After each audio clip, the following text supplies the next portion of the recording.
I am 36 nkuna mandaga ki yenda gani tosobola kubeerayo n'olemerayo nze I see people nga mukyala mukulu sikenda bokande katonchaya ba anyway so ebintu nebikusobera yakyuka kyusa kala kakati amanyi bwakula ziguba bikyuka nebena nga tekyaddayo nera nasigala yakula bwati tewakula konga Stecia negwe nosigala nge wepisi no engoye jeziri muleke kuogezaako batunzi oba bakola ngoye nti bakyakola ngoye zituuka abantu banne mwambale ngoye zibatuuka mwambale ebintu byawese ekitiibwa muwese ekitiibwa leero kiri mu industry yaffe oh my gosh wabaloza okukola erinyo yina kubeera nga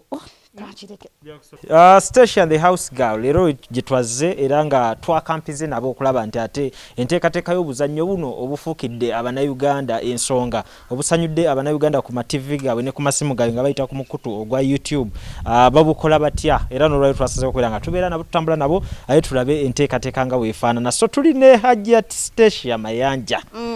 wuyo sanitizer ayita naye amina webale kwefaako mama onaba munabe munange namala kufa kojange yakafaano kitonsa mungu amulamuzi kisa ya rabbi bantu bonna bali mu kufa bulwadde kakati bote protecting nga bolifa n'abantu banagamba yono gwe twogera naye ujjako maskini astanyambadde je ko munna n'omuzindalo ngukoze eki sanitizer kati abantu bagamba yona ajja yenze batuusa ate bunne yawo kati bakutegedde olw'ensonga sinti oba owanvuye nnyo era okyali musuubira ekyo obuwanvu anedda nenjakula nze nkyali muta assalamu alaikum warahmatullahi wabarakatuh amanya neddobozi Hajat Stecia Mayanja mama w'abaana ate nga mukyala mweyembi essaawa zino nga wandaludde yali wandaludde ate nga muzanyi Stecia The House tabyesibaako bwesibi muzanyi ate nga muwandiisi ate nga director alhamdulillah nakujirako enkofira nenteeka wali wansi mashallah asana kulaba mu kyokuzannya wano olina character ate nga sibyesibaako bwesibi ogenda ne wejjako n'okola byonna by'oyagala ne ngamba Hajati wange mune oba ozannya olina okubeera real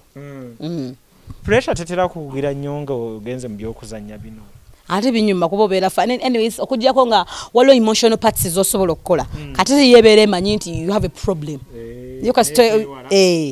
awo n'erinnya ejja erinnyanga lwakuba nti nejjanjaba ndi ku ddagala sirivaako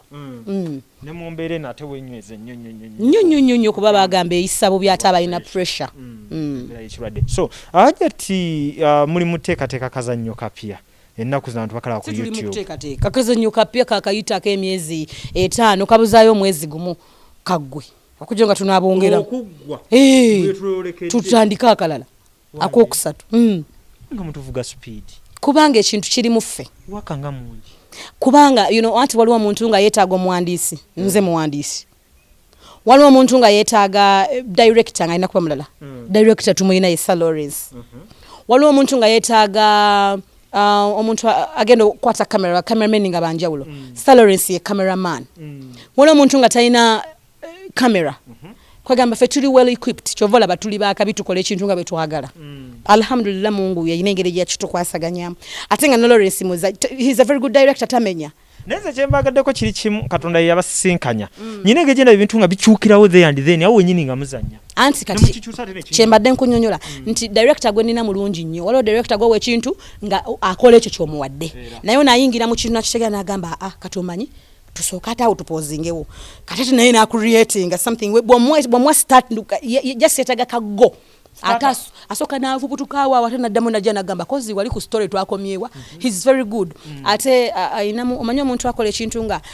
kiri ku story naye nga kirinamu ne comedy kati yakola that part of comedy yawandika obwo bonna ebitaga comedy kati nze nemera nga ndi ku story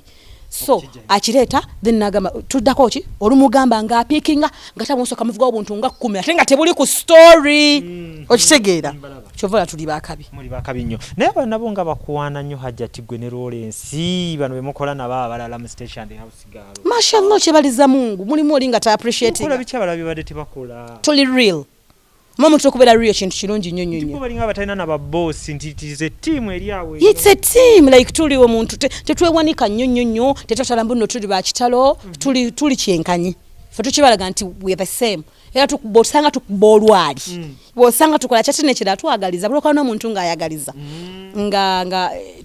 tali selfish yeyagaliza yeka bwaba afuna ekintu ekirungi akisigaza yeka fe siwe tuli we give us akatono ketufuna that small portion ne tugigabana ne mutema atema muti buli munafuna ko nga buli omwaze ebintu efe biri mu limelight mwebale okukyera n'omutima we gutyo mashallah ekisange ate nga tetukoma ku kino nti tuli mu Stecia ndawusigala tusigala tubasagulira tuba tunoonya emiryango emirala aba baalika nitumugamba nno waliwo nno kino nga takimanyi najja n'agamba bannange so balabanga we good people ate nga balina ekirungi bakoze ku n'abantu ab'enjawulo ate ne bajja ne bagamba nti abantu we batije baali bakowa ne art ne kati bagamba balabanga abakatanda kankubuulize ddala awo wennyini olowooza Stecia The House Girl okubeerawo mu Uganda leero mu kisawe ekyokuzannya obuzannyo bwa buli kika oluzeegasseeko ki ku Uganda Allahu Akbar first and foremost tuzannya ebintu ebikwata ku bantu mu bantu omuntu yetamanyi nti yali abeerayo tufunako kintu kirowoozo kya house girl oli n'agamba ba house girl beyisa batya ewaka we babeera tebaliwo that's a very new thing ekirala abantu tubali tuwulirabulize nti ba house girl bagala babosi baabwe nga tuwulira biwulire oli nga taking initiative n'agamba let me show this and how kiba kitya happening kitya yes how is that possible is it really possible okitegeera ne tubalaga nti it is possible gyebiri kubanga abantu bakola ki babikola Stecia The House Girl employees abantu employees olabyeko batono tuyina n'abakyali we have casti y'abantu amala 20 tebanna bakolebwako mu camera nenga parties abizijja jeziri era very soon bagenda kuba tujjayo omwomu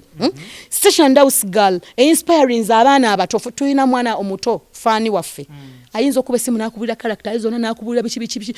ukugamba abaana abato ero sanga bazadde nga bananga abaana abato bawambye TV zaffe bawambye tetuchala ba TV because of Stecia The House Girl okitegeera that's a very good thing kubanga okola ekintu ekinspiring n'omwana omuto nga tekimuonoona kimulaga kino kyamu kino kituufu mukwanto kita tetukunama tetuwemula tusomesa n'omukulu n'omukadde nani asigala alaba ekintu togera ku kazannyo akapya ke tuliko kati olwaleero muno bakuyisani muno nze batuusa nze mukozi gwe mukozi mukazi wakagwa ali Hajat nze nali boss nga ndi Hajati mukyala Haji gwe babbako omusajja naye nga Hajati omukyala omugumiikiriza era abakyala gye bali eyo kati muno n'ogamba nti kati gwe mukozi leero nze mukozi bane abantu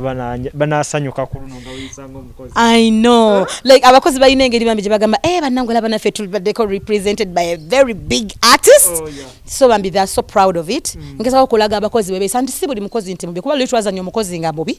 naye ono omukozi si mubi era ayinamu obulala ayina olugambo abakozi bwe tasirika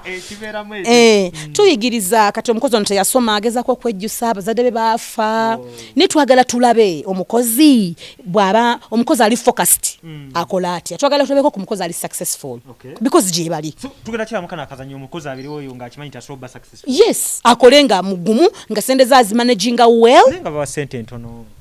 osobola zimanaging mukwano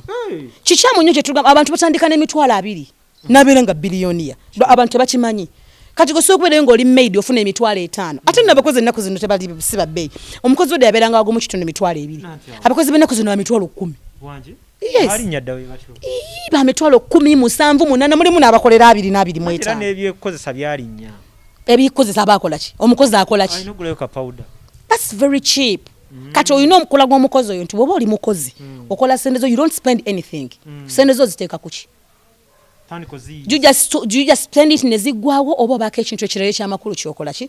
kyokola so tugezaako okusomesa abakozi naye bamanye nabo bamugaso omuntu abantu abamu balina engeri gye batwalamu omukozi ne bamulengezeza okubeera nti nowa wansi nnyo kati twagala okulaga nti n'oyo yennyini omukozi gw'olaba muntu tasembera ku mmeeza nga tulya yajja luvannyuma bingi tsalo bantu bakimanyi eyo engeri gye bayisaamu balaba mukozi ate ebiseera ekibi ennyo abakozi abasinga abaana bato abasinga 13 biki okitegeera bambi namuyisa bubi namwekyayisa n'obulamu bw'ensi eno so twagala kulaga nti kisoboka osobola okubeera omukozi obeera omukozi n'obeera ekifaananyi ekirungi eri abantu osobola okubeera owakabi osobola okunganya sente zezo nawe nobeera n'amaka. You can do that. Omukozi njagala kulaga mukozi nti nawe omukozi oli muntu era osobola okubeera n'ebirooto ate era osobola bituukiriza. Naye kino nakyo mukitusomeseko basomese nabo. Waliyo abakozi abalabikira mu butambi ng'ali ku mwana wa mukama wa mukubba emiga amufiirako obusungu abwesa. Anti kyekyo si bonna. Baba biseera ebisinga bibeera busungu. Omukozi ojja omwana yalabirira omwana yakola buli kimu nojja n'omucunga nnyo bakama bafa babosi balina engeri gye bacunga ennyo abakozi aye ne batamanya nti okucunga okwo kulina kyekuzza ku mwana ono gwoleka. Jjukira abantu abamu bakeera very early in the morning ne bakomawo kiro omwana nga yeebase tomanyi bituuka ku mwana kyokka noddira omukozi ate gw'omulekera aye n'omuleka ng'omuzimbiza omutima omuzimbiza omutwe omulangidde omuvumya omummi ebyokulya kati oba osuubira omwana amuyisa atya. Yensonga lwaki abakozi abamu bafuna emitima egyo emibi wadde abatagulina obusungu n'abumalira ku mwana kyokka oba toliiwo. Kati saasira abantu abasinga batalina cameras mu mayumba gaabwe oba mu bikomera byabwe kulaba mbeera eyo ebeerawo. Kati nakyo omuntu era obeera okiraba nti embeera embi eneeyisa obubi. Era tulaga bosi wange mukana akazannyo oba babosi bange balina empisa embeera bayisiza nnyo obubi nnyo abakozi. Kakati oli bw'anetunulamu naga kitegeeza is not good ate ne tulaba batuusa ng'ali eri mu nnaku si kirungi. Ebiseera ebisinga ekintu kyokola kirina engeri gye kidda. It comes back. What goes wrong comes back round. So abantu balina okukimanya nti oyisa obyo njagala kyensaba omwagizi wange ali eyo oba omuntu yenna ali eyo ng'olina omukozi oba omuntu yenna gwolekera omwana wo. Dira factors zonna all the stuff oziteeka ebbali olowooze ku mwana wo oddira ebizibu byonna byonna omwana ono byakola omwana byakunyiiza obigambe ku lw'obulungi bw'omwana wange. Let me ignore this person.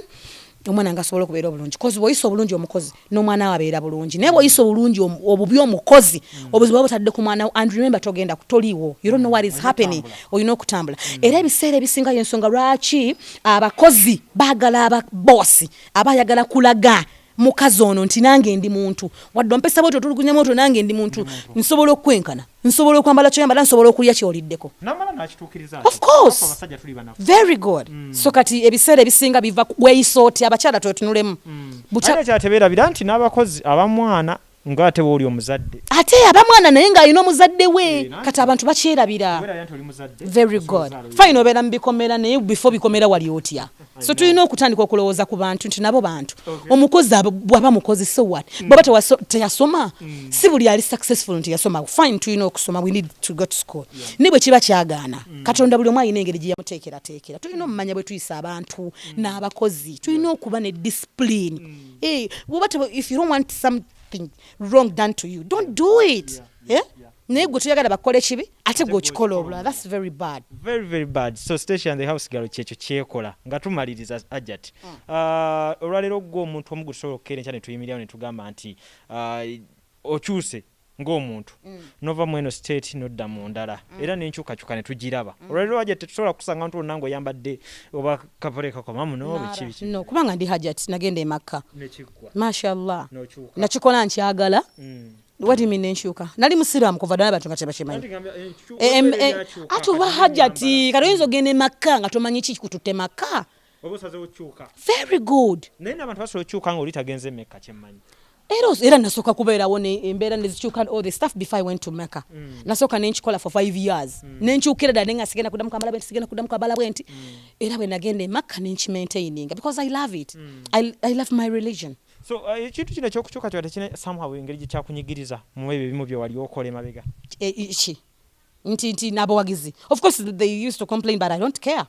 Yasigala ng'agenda nange agende nange. Okubeera owakabito olina kunama. Okubeera owakabito olina kubeera bwerere. Okubeera owakabito olina kwambala mpale. Okitegeera. Ndi mukazi mukulu. I have kids. Akati mbakunamire mbagambe nti waliwo abalala ebibanyumira naye nze njagala kulaga kifaananyi kirala eri abantu. N'obusiraamu n'eddiini yange ogiweesa ekitiibwa. Omukyala omusiraamu alina kwambala bw'ati. Lwaki nswaza eddiini yange nga ate nabisangawo nti nno naki creating nabisangawo nga biri bwe bityo n'emyaka gyegyo. I am 36 nkunamanda gaki ye endagaani.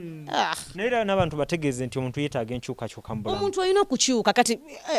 ate atakimanya yaba amanyi kuba kati n'embeera ya covid eyigiriza abantu ebintu bingi. You have to change. Tosobola kubeerayo n'olemerayo. Nze I see people nga mukyala mukulu sigenda bokande katonchaya ba vale ne so ye ebintu nebikusobera yakyuka kyusa kala kakati alumanyi bwakula ziguba bikyuka nebena nga tekyaddayo nena nasigala yakula bwati tewakula konga Stecia naye gwe nosigala nge gunjulago wepisi no engoye jeziri muleke kuogezako batunzi oba bakola ngoye ntebakyakola ngoye zituuka abantu banne mwambale ngoye zibatuuka mwambale ebintu ebyawese ekitiibwa muwese ekitiibwa kubanga bwokola ekyo ekintu family yo na background ebanungi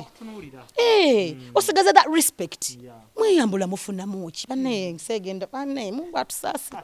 otherwise it is too much lero kiri mu industry yaffe oh my gosh babaloza okukola erinyo yina kubeeranga kakireke Mungu atusasire sawa wenyini abantu Mungu anyambe nabo abaterezi mashallah mbategeeze nti ki bategeeze munnaye kati ekiriko omulamu omukulu banange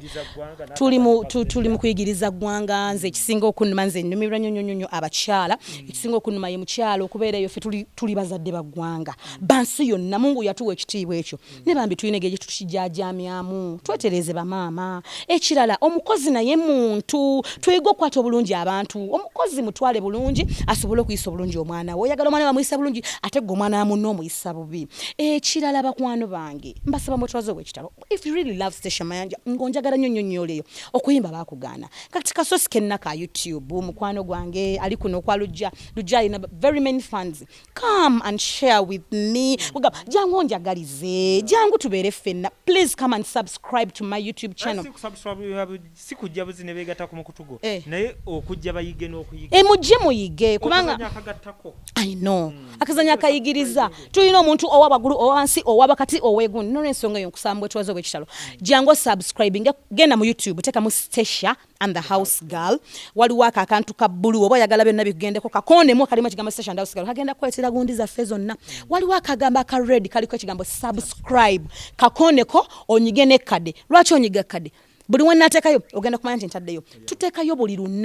buli lunaku ssaawa 10 ate katugenda teekayo obuzannyo busatu bannange saagala osobona olw'ensonga yes managing w'omukulu Sir Lawrence Al Magic Uganda ye record label eyansayininga so bambi mbasaba nabo mbagala nnyo mbawe emirimu they're very good at video and I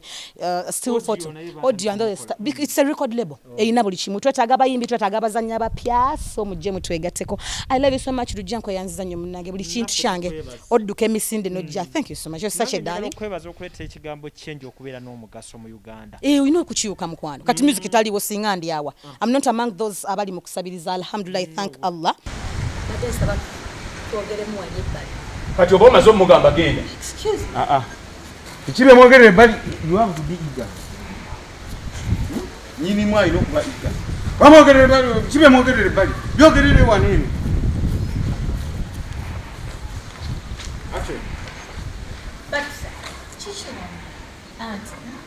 mbadde nsaba tuddeko wali ebbali twogeremu babiri nga bikibe mwogerere ebbali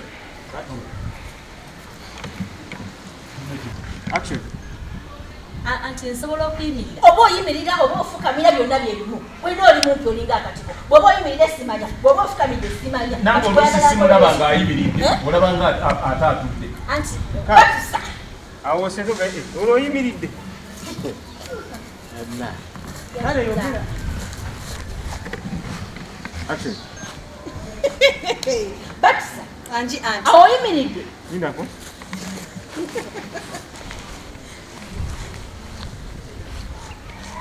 mufaanake mwagadde busajja bumpi kuzaala abantu tovola Stecia yabagoba abasajja abantu Simon Bakule tovola